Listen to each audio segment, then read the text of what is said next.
I saw humpback whales. Did you? Where did you go? You went to Mexico? Yeah. Yeah. Yeah, we went to Mexico. I haven't been to Alaska.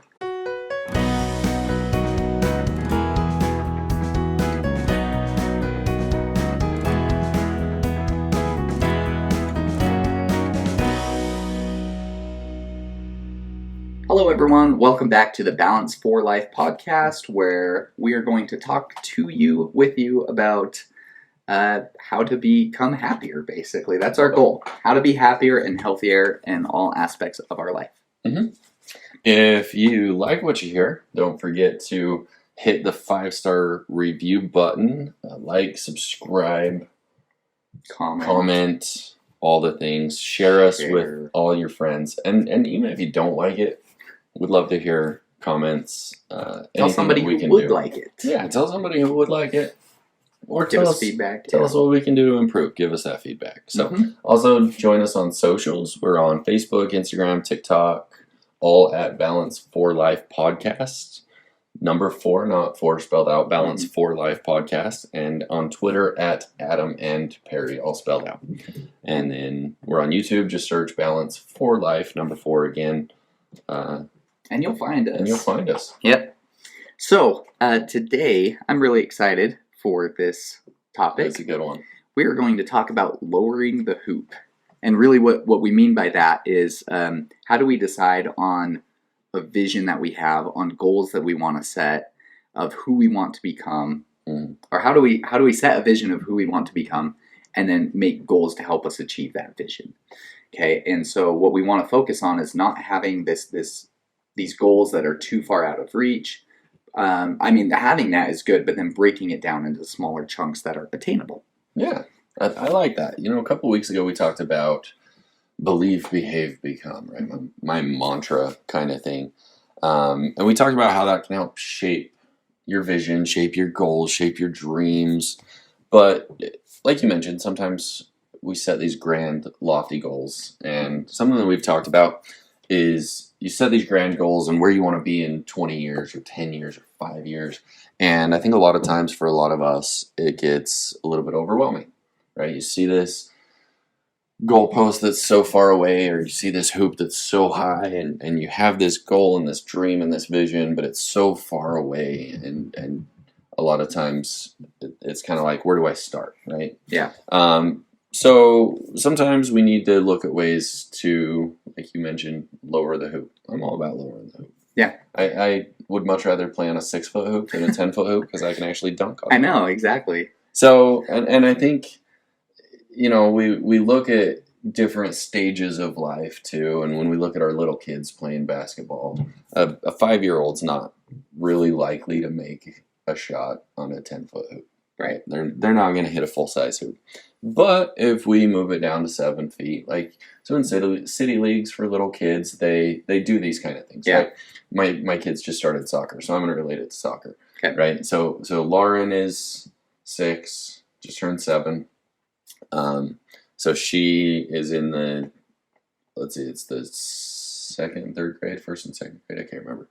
But they're playing with a smaller ball. Their goals are closer together. Their goals are smaller. The field is smaller. The field is smaller, right? And then Emma is in 5th grade, and so she's playing in the 5th and 6th grade league. And so their goals are a little bit bigger, but they're still not as big as, say, like the high school league or the college league, right? Right. So as I think that's kind of what we want to talk about with this is where we start with those, you know, simple, attainable goals and smaller balls and closer together fields and things like that. And then as we graduate from that every so often, we're just going to expand our view, expand our vision. Raise that hoop up higher. Once we're comfortable with 7 feet, we move it to 8, right? Yeah, exactly. Once we can run 1 mile, maybe we increase it to 1.5 miles. Yeah. So we're gonna talk about SMART goals as that pertains to our vision and breaking down our vision into attainable goals or action items, right? So SMART stands for specific, measurable, achievable, relevant, and timely. And so we need to find a balance between goals that are going to stretch us and actually be achievable, right? So there's extremes on both ends, right? And so that's what we want to talk about. We need to be able to see our vision, but it can't be so far out of reach. Right. And so we're going to talk about SMART goals, the specific, measurable, achievable, relevant, and timely, and how that pertains to each pillar that we have. Yeah. And I think it's important too to note that we're not saying that you shouldn't have long-term vision. Right. Right. You definitely should. We want to stress the importance of having a long-term vision, right? We're going to talk about things that are going to be out there in the future. Where do you see yourself in 20 years? Those kind of things are where it's going to give us a starting point. How do we break that down into actionable items, right? So we have to have that grand, lofty, unattainable, supposedly goal at this point in order to reverse engineer that, in order to break that down into the action items that we want to talk about. So, like you said, we want to talk about our specific examples in each one of our pillars. So our first pillar, physical health. Obviously, our vision is going to be getting into better shape. And that's just an example, right? And there's lots of... We're going to take one example of a vision you might have in each of these. Exactly. Yeah. So if our vision for physical health is to get into better shape, I think one of the things first off that we need to do is looking at our SMART goals, right? We need to be more specific. Yeah. What does that mean? What does getting into better shape mean to you? Are we looking at a percentage body fat? Are we looking at our diet? Are we looking at what types of foods we're eating? Are we looking at how often we're exercising, right? What does that look like? Are we saying that in 20 years I'm going to be 165 pounds with 10% body fat, exercising 5 days a week, and eating 0 carbs, right? Whatever.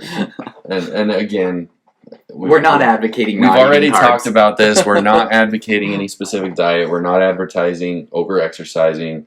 But just, we need to be specific with it. Yeah. Right? What exactly does that look like to you? So our long-term goal here is to be able to run 3 miles in 20 minutes, which is a fairly attainable goal, I think. And with the timely, you might want to say like within the next year, right? Yeah. In a year, I want to be able to run 3 miles in 20 minutes.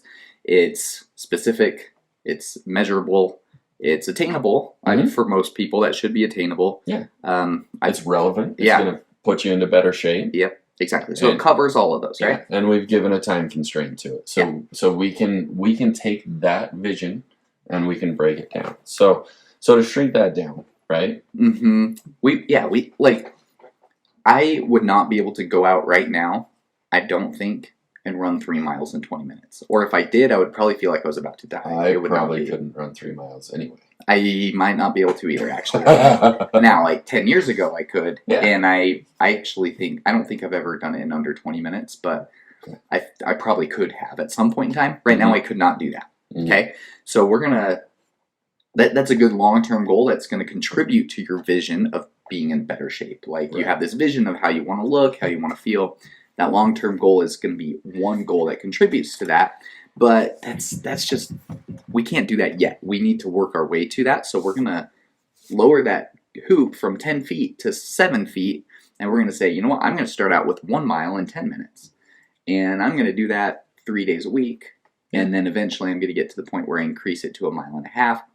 Right? So that's how we're going to shrink that, move that goal closer, lower that hoop.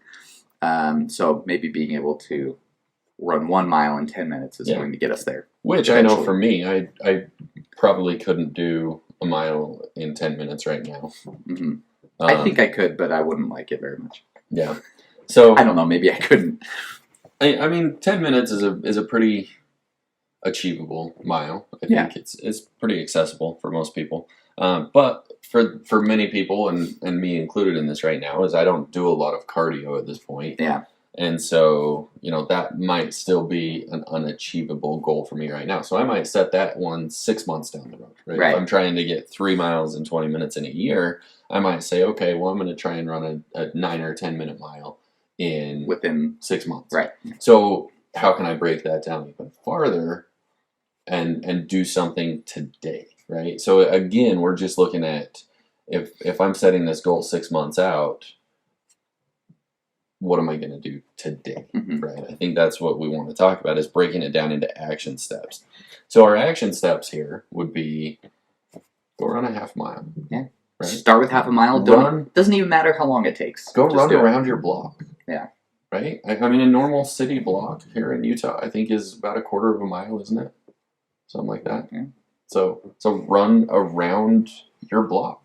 Mhm. And do that for a couple of days. And once you get to the point where you're not feeling out of breath when you do that, which right now, if I went and ran around my block, I'd probably be out of breath. Yeah. So do that for a couple of days and then go a little bit farther and a little bit farther. Yeah. And once you start feeling better about it, and that's, so today I can go run a quarter mile or a half mile. Doesn't matter how long it takes.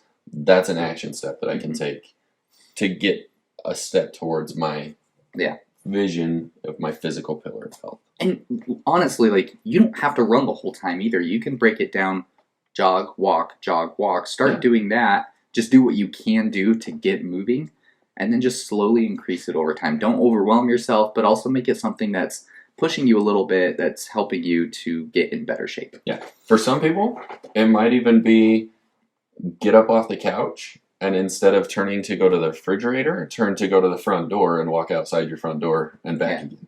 Right. If that's where you need to start there. Work your way towards doing more.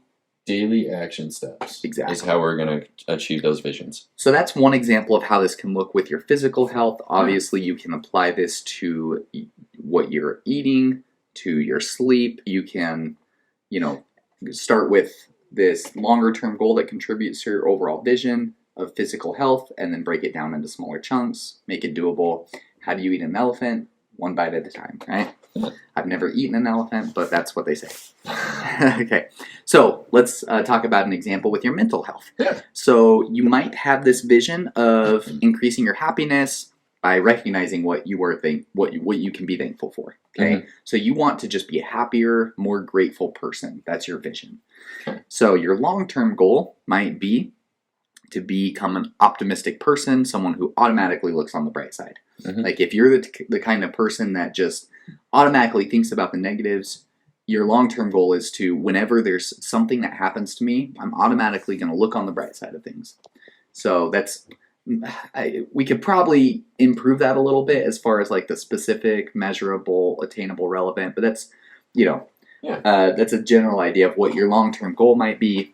But we can improve it a little bit, but that's pretty close. Yeah, well, but I think too we could be looking at the long term as the vision, right? Mm-hmm. Who do you want to be?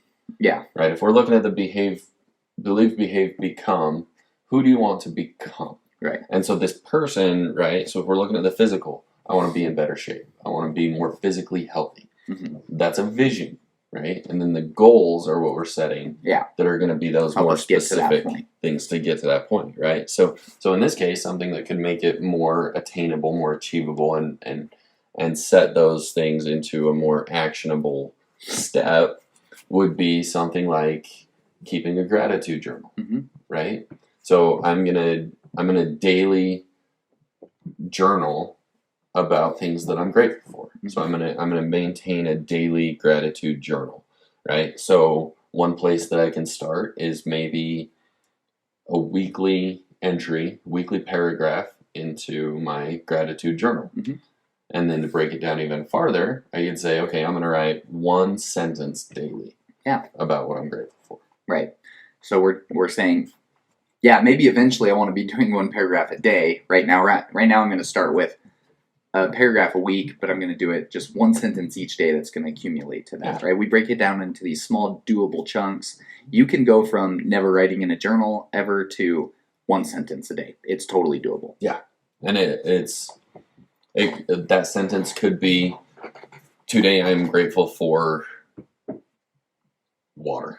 Today I'm grateful for my family. Today I'm grateful for a comfortable bed to sleep in, mm-hmm. right? That's all it needs to be. It doesn't need to be anything fancy. I was at a Simple Plan in Sum 41 concert, and someone bought my kid a shirt. Today I'm grateful for my punk rock family that bought my child a t-shirt at his very first rock concert. Like that was pretty cool. It's awesome. So break that down into smaller chunks. If you write in a journal one sentence every day, you are going to become a more grateful, positive person, unless you're writing all your negative feelings every day. That actually probably could help too. You're getting those out, but make sure there's some positivity in there. Right. So, spiritual. Yeah. Let's so relate it to let's that. talk about our next pillar, which is our spiritual pillar of health. So our long-term vision, if you will, could just be to become a more in tune person, right? Be more connected with the people around me, be more connected with the earth, be more connected with the creator, with God, with whoever, whatever you believe. Yeah. Be more connected. So I want to be a more connected, centered, grounded person, right? That's going to be our long-term vision. So for us, our long-term goal, our annual goal, or, we set our 1-year goal of reading our spiritual religious book, right? Bible, Quran, Torah, Book of Mormon, or even just like a Book of Shadows. Yeah, I don't know. I mean, there's whatever spiritual book someone's written that you want to whatever read, spiritual book. I've actually read several. Ramtha, the White Book of Ramtha was a really good one. The Book of Samurai, the Tao, like the Tao, you can read in 30 minutes. It's a really good one. So several books, whatever the book is, but set yourself a goal to just read a spiritual book. And then we're going to break that down into a shorter goal, like we're doing with all of these, right? Go. A more attainable goal. And maybe that's to read in it for 10 minutes every day. Yeah. I mean, most people could probably read about 5 to 10 pages in that 10-minute time period. And that is going to be pretty accessible. Yeah. You could break it down even farther and say, you know what?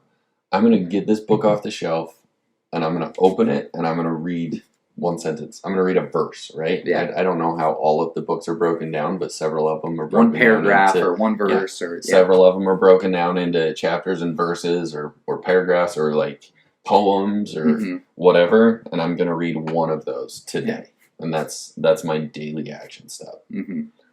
Yep. And then you slowly increase that as you become more capable, right, of doing that, as your attention span. I mean, we talk about with physical, it seems obvious, right? I can't physically run a mile in 6 minutes right now. Right. Actually, I never have. But I got 6 close miles. Pretty tough. I did 6'11" in high school. Wow. I was pretty in shape. But I can't physically do that right now. Now, I probably could sit down and read in the Bible or the Quran or something for an hour. I could physically do that, but like mentally, maybe I don't have the attention span to pay attention the whole time. Sometimes I read and I realize I haven't been paying attention to what I was reading. Right. Maybe I'm too distracted right now. Yeah. And that's what I need to work on. If you start with smaller and you slowly increase it, your brain is going to catch on just like your body does, and it's going to become better at paying attention. Right. So yeah, break it down even shorter. Our last pillar is financial. So we're going to talk about, maybe you have this vision of retiring at 65. You have this vision of what your retirement is going to look like. What activities are you going to do? How much money are you going to have to be able to enjoy those activities and do what you want to do? We're going to break it down into a long-term goal first of, say, maybe we're going to have invested $1 million by the time we're 65, or whatever your goal is. Yeah. Which, that right there by itself is already a smart goal, right? We've actually already broken that down from the long-term vision into an actionable, achievable, specific goal. It's just so far out there, It's just right? so far out there. there. So it follows all of the smart, but we still need to lower that hoop, bring that goal closer. So we're going to maybe start with, or have a goal of getting to where we're saving $500 a month. Right? If we do that, eventually we're going to get to that long-term goal. Yeah. And I think sometimes even that right there, right? Like, that might be too much right now. Yeah. Like if I sit down and go through my budget, I'm like, okay, so I have to save $500 a month. Okay, what am I going to cut out this month? Right? And if I'm looking at an entire month and I'm like, okay, when I get paid, I need to save this much. But then throughout the month, I have too many distractions, right? Too many opportunities to go out to dinner, to go buy new shoes or go whatever, go to another concert because I didn't I didn't just buy tickets to Blue October. No. So I think sometimes even that $500 goal or a monthly goal is sometimes too easily distracted, right? Like if I sit down with my budget, like okay, I have to save $500 this month. So I know that when payday comes around, I need to save $500, but then payday comes and I'm like, well, there's another concert. I need to go see Bowling for Soup. Blue October's coming, and so there's all these different things that come up. So how can I break that down again into a daily action step that I can do? So $1, right? If I say, okay, well, I'm gonna go and I'm gonna buy a drink today, but I'm not gonna buy a candy bar with it. Mm-hmm. There's my saving. I actually had a guy that I worked with years ago, and he called it his smoking habit. Mm-hmm. And so every time he would go to the gas station or every time he would go to buy a drink or go to the grocery store, he'd always get 10 or 20 bucks back in cash. And he would put that in his wallet, like tuck it into a different corner, hide it somewhere in there so that he couldn't use it. But that was like in his mind, it was okay, this is what most people are going to spend on cigarettes. Mm-hmm. Or coffee or energy drinks or whatever, this is what I'm going to be spending in a couple of weeks on whatever that habit is. Yeah. So instead of doing that, I'm going to take that amount of money and I'm going to pay myself. Mm-hmm. And I'm going to hide it somewhere so that it was saving that money, right? Yeah. And so I've actually tried to do that. So most times, I don't do it every time, but a lot of times when I'll go to the gas station, I'll go get my drinks, and then I'll get 10 bucks cash or I'll get 20 bucks cash. And it's amazing how quickly that adds up. Yeah. And now I've got $100 in my wallet that, hey, I don't need to worry about it because my budget's already complete. Yeah. And this is something that I've budgeted for, right? Because it's my smoking habit, it's my drinking habit, it's my coffee habit, it's whatever it is that I'm going to eliminate and put that back into my pocket. Yeah. You start out with something small like that. And now you do want to get to the point where the money you're invested or saving is being invested. Yes. And it's compounding interest, right? That $100 is turning into $1,000 eventually, right? And everything you put in is just growing. But you can't do that if you don't start with something small. And so, start with $100 a month, right? Start with just $20 here or there and put that money away, hide it. Mm-hmm. And then eventually you're going to get to the point where you find other places to cut back, you start making more money because you're progressing in your career, and you already have these habits in place. So now that I'm making $5,000 a year more, I can actually take, $3,000 a year more to put into savings because of taxes and whatever else, right? Yeah. And so you start out with those small habits, and it's going to, you're just going to automatically expand those as you're going. So if you start out with something small and then just continue to gradually raise that hoop, move that goal, further back, you're going to reach that long-term goal, that long-term vision of who you want to become. Mm-hmm. Absolutely. And it's, like you mentioned, it's action steps, right? We set the vision and then we set daily action steps that we can accomplish. Another interesting thing that I was just thinking about too is it's crazy when I don't know if you ever remember these commercials, and they might still be on, but it's like the Sarah McLachlan commercials, like the ASPCA, adopting pets, a pet, or the Ethiopian kids, or whatever the commercials were back in the day. There were several of them, I remember.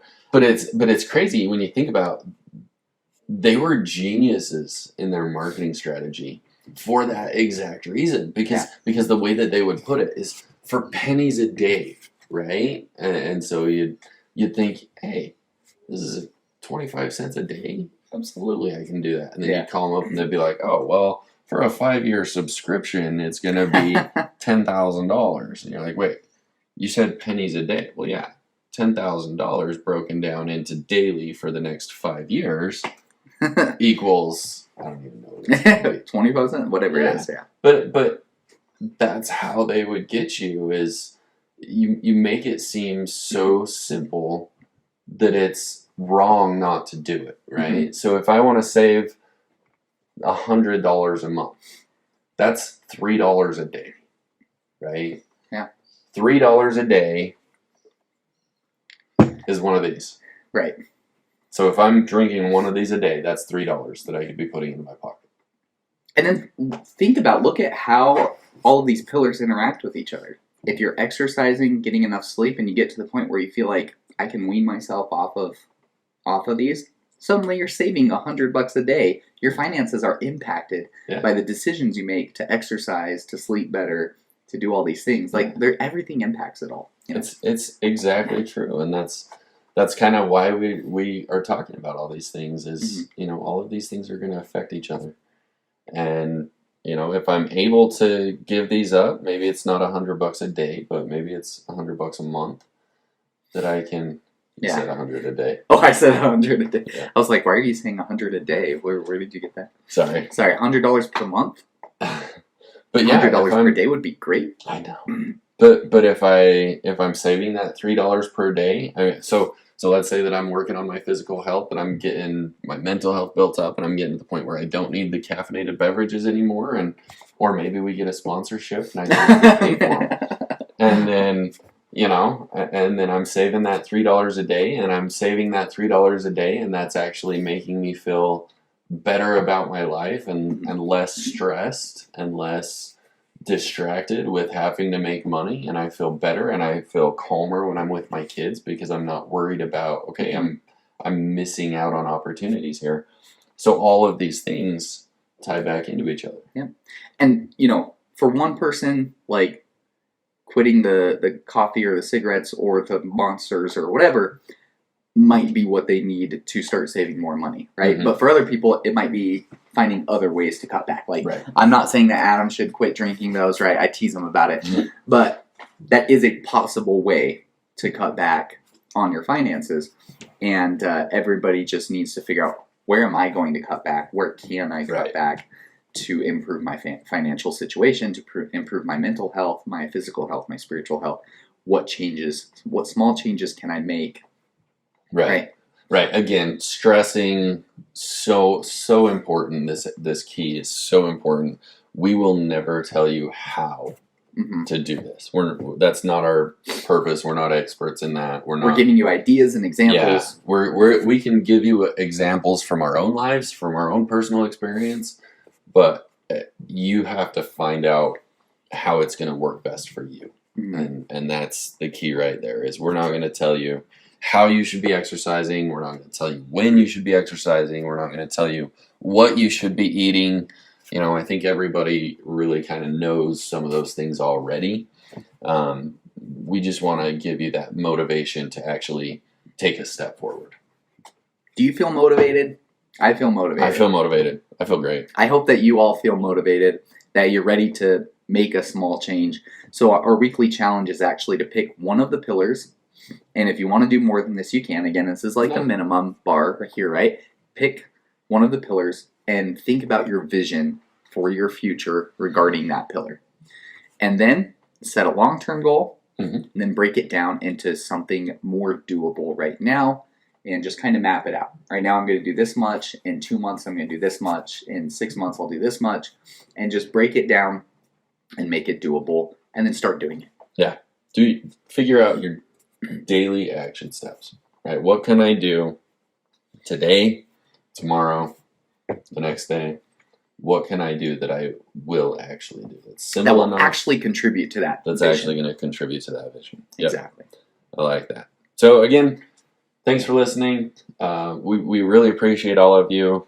We've recognized there's been definitely a few people listening. We're getting there. We're building it up. So we very much appreciate you. You are the reasons why we do this, and hopefully you're getting something from that. If you like it, feel free. 5-star reviews are always welcome. Any reviews are always welcome. Yeah. And if you have feedback, share it. We'd love to hear it. Give it Anything to us. that we can do to improve. We're going to aim for new episodes weekly on Mondays. Mm-hmm. We're going to try to do every week. We Yeah. might miss some here and there, but There's a couple once in a while, but we're gonna try, and we're gonna be on Spotify, iTunes, Google, Amazon, YouTube, social media. We'll try and get some highlights out on social media as well. Get some little motivation clips out there for you. Yeah. So, and then join us again next week. We're going to have another awesome topic, and we're going to surprise you with it. sweet surprises. Surprises are good. Yeah, we're going to surprise ourselves too. We're just going to start talking about something. Probably It'll be good. Yeah. All right. Well, thank you, everyone. We'll see you next week. See ya.